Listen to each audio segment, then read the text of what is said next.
Кыргыз Республикасынын президенти Жапаров Садыр Нуркожоевич. Түстөр! Оң жақта тосуға! Қарал! О!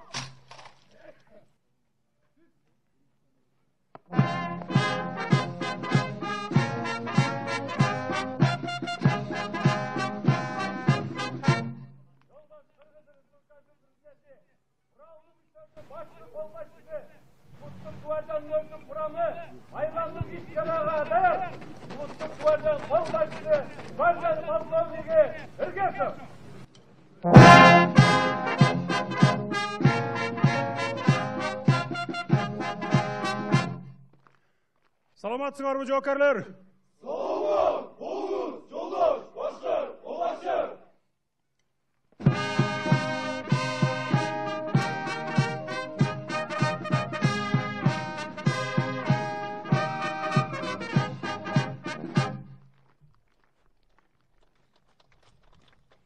Kırgız Respublikası'nın memleketlik tuğusu götürülsün.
Söz Kırgız Respublikasынын президенти Жапаров Садыр Нуркожоевичке берилет.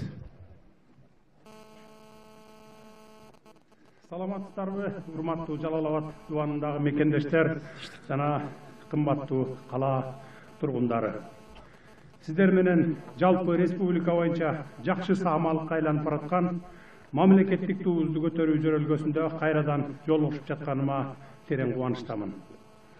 Өлкө боюнча калкынын саны жагынан 3-орунда турган, убагында жаштардын жашыл шаар аталган Жалал Абад шаарынын 146 жылдык майрамы менен баарыңыздарды чын дилимден куттуктаймын. Бүгүн сиздер менен бирге Жалал Абад шаарынын көркүнө көрк кошкон айтылуу Аюп тоосунун боорунда бийиктиги 50 метрди түзгөн мамлекеттик туубузду бийик көкөлөтүп жатабыз. Ылайым байрагыбыз бийик желбиреген сайын мамлекетибиздagi жаңы бийиктиктерге жакшы жагына карай өзгөрүүлөргө жете берсин. Мамлекетибиздин эгемендигинин эң башкы белгиси болгон байрагыбызды бийик желбиретүү, аны көздүн карегиндей сактоо, аяр мамиле жасоо мекендештерибиздин айрыкча өсүп келе жаткан муундун мекенчилдик духун күчөтүү болуп саналат.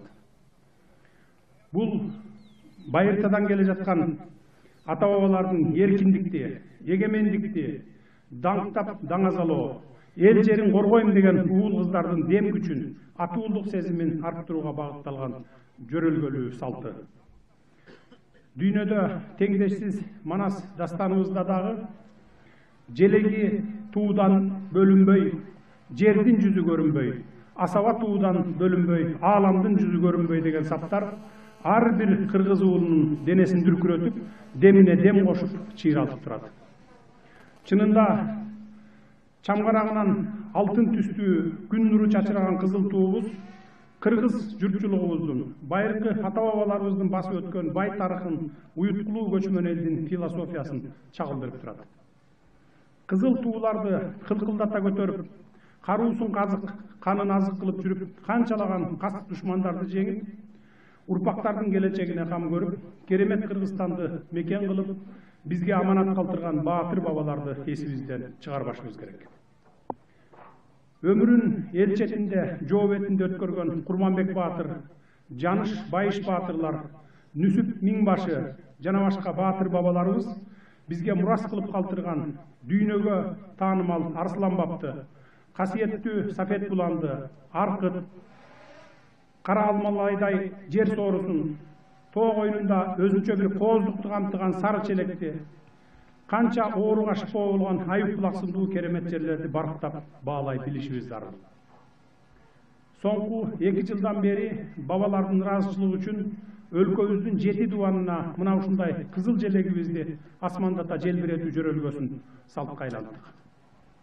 Өзүңүздөр билесиздер, эгемендигибиздин 31 жылдыгында Сары Өзөн чүйдүн Чуңкурчак жайлоосунда үстүбүздөгү жылы көз карандыстык майрамыбызды белгилөөнүн алкагында Ордолуу Ош шаарында, андан көп өтпөй Теңир тоонун Кочкор жергесинде Ормонхан атабыздын 230 жылдык мааракесин белгилөөнүн алкагында түндүгүн күн нуру чайган туубузду бийик көтөрдүк. Кудай буйрса эмдиги жылы Таласта дагы көтөрөбүз деп турабыз.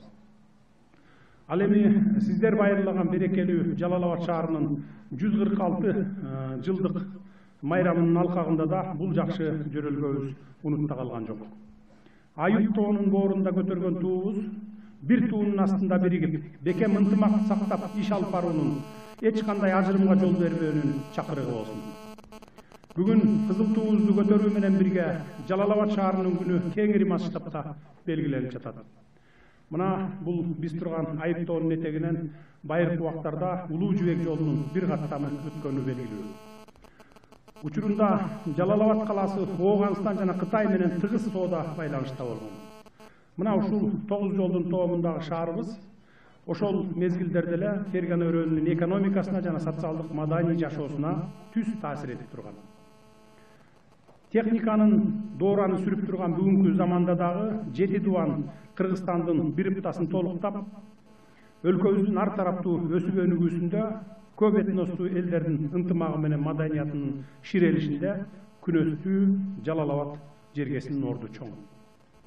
Урматтуу мекендештер, Жалал Абад шаарынын тургундары, шаар күнүндө бир эсе шаарыбызга көрк берген, бир эсе жамы журттун жүрөгүн туйлатып, мекенди сүйүү сезимдерин козгогон эң тамгабыз мамлекеттик желегибиз эч качан ылдый түшпөсүн. Тоо койнунда өскөн кыргыз уулу Айып тоодогу кызыл туубузду көргөндө колун жүрөгүнө коюп, бабалар мурас кылган Аскар тоолуу Айдын көлдүү ата мекенди кийинки муунга татыктуу өткөрүп берүү парызын эстеп турсун. Ар дайым бир туунун астында биригип, ата журттун алдыга арышында ар бир муштундай түйүлүп, ар бирибиз ынтымактуу бололу деп алдыга кадам таштайлы. Элибиз эсен, мекенибиз тынч болсун, асманыбыз ачык, туубуз көктө желбиреп, түндүгүбүз бийик болсун. Сиздерди Жалал Абад шаарынын күнү менен дагы бир жолу куттуктайм.